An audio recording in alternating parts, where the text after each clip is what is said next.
कहते हैं धर्म की जड़ सदा हरी। जी हाँ, बिल्कुल सत्य वचन भी है। और इस धर्म की अनंत श्रृंखलाएं, अनंत शाखाएं हैं।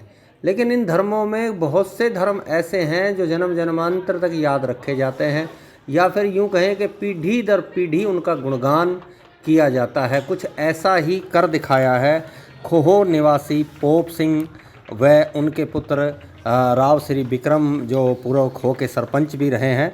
इन्होंने अपने दादा श्री भगवान व दादी छोटी देवी व ताऊ जी कुड़ियाराम, यानी तीन जो है स्वर्गीय, जो इनके दादाजी और दादी और इनके जो ताऊ जी हैं, उनके तीनों के नाम से खोह गांव के सरकारी स्कूल जो अपना राजकीय विद्यालय है, इसमें कमरे बनवाए हैं। और कमरे भी आपको हम ये तस्वीर जो दिखा रहे हैं, कमरे बिल्कुल इस तरह के कमरे हैं कि स्कूल की पूरी लुक इन्होंने चेंज कर दी। किसी यूनिवर्सिटी की तरह इन कमरों का जो है निर्माण किया गया है। साथ ही इतना ही नहीं, पूरी आसपास की सरदारी, जिसमें नखडोला है, नवादा है, नाहरपुर है, सिकोपुर है, मानेसर है, अन्य और बहुत से गांवों को भी निमंत्रण देकर देसी घी का भंडारा इन्होंने अपनी इस दादा दादी व ताऊ जी की पुण्यतिथि पे किया है। अब दूसरी बात यह है कि इन्हीं सभी कार्यक्रम के अंतर्गत इन्होंने हवन पूजन के बाद जो है इन कमरों का विधिवत उद्घाटन, जो हमारे गुड़गांवा से डीओ हैं कैप्टन इंदु बोकन जी, उनको विशेष वशिष्ठ अतिथि के रूप में बुलाया और विधिवत पूजन के बाद इन कमरों का उद्घाटन करके और जो है समाज को समर्पित किया है, स्कूल को समर्पित किया है।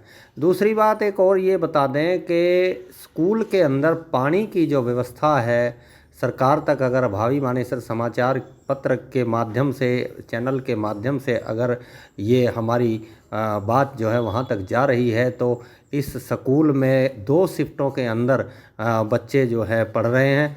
लेकिन पानी की जो समस्या है वो लगातार निरंतर इस स्कूल में बनी हुई है। और ये दूसरी उपलब्धि कमरों के साथ साथ पिछले कई सालों से जो है विक्रम सरपंच जी अपने घर के बोर से, यानी अपने घर से पानी इस स्कूल में भेज के इन बच्चों का जो है वो प्यास बुझा रहे हैं। अब हमारी तो सरकार से ये गुजारिश भी रहेगी कि इस खोह के स्कूल में जिस तरह के धर्म के कार्य में स्कूल को लेके गांव के लोग बाग, खासकर जो सरपंच जी हैं वो अग्रणी हैं, तो सरकार भी इस तरफ ध्यान दे और इस स्कूल में पानी की व्यवस्था जल्दी से जल्दी कराए। दूसरा, हम इस तरह के धर्म करने वाले पोप सिंह के परिवार व राव श्री विक्रम सिंह जी को, या इस तरह की भावनाओं को रखने वाले कोई भी समाज में किसी भी जाति या धर्म विशेष आदमी का हम स्वागत करते हैं।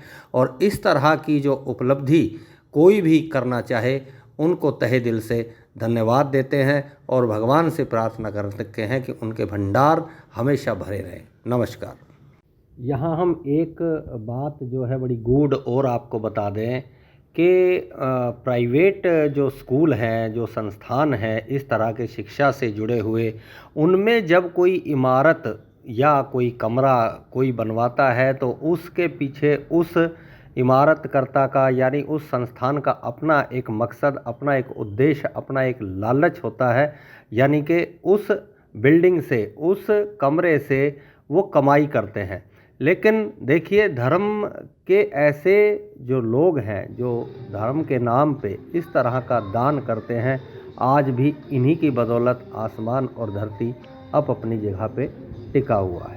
ये जो प्रोग्राम किया है ये हमने अपने दादाजी और दादी जी के और चाचा जी के उसमें किया है जी।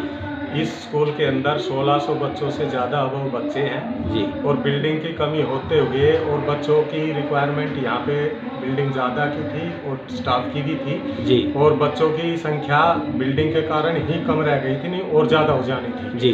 तो उसको देखते हुए ये रूम हमने अपने दादाजी की उसमें बनवाए हैं और स्कूल की डिमांड थी, तो हमने कहा, और मेरे गांव वालों की भी डिमांड थी, तो भाई ऐसा काम कर देना चाहिए। और भविष्य में भी अगर कहीं ज़रूरत और किसी भी चीज़ की पड़ती है मेरे गांव के अनुसार, तो हम करने के लिए तैयार हैं।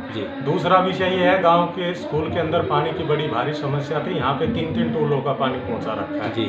24 घंटे पानी आता है, बगैर मोटर के पानी आता है। ये पानी कहाँ से ये पानी मैंने अपने ट्यूबवेल से, अपने व्यक्तिगत जो बोर है उससे भेजा हुआ है। जी, यानी कि उपलब्धि में उपलब्धि है।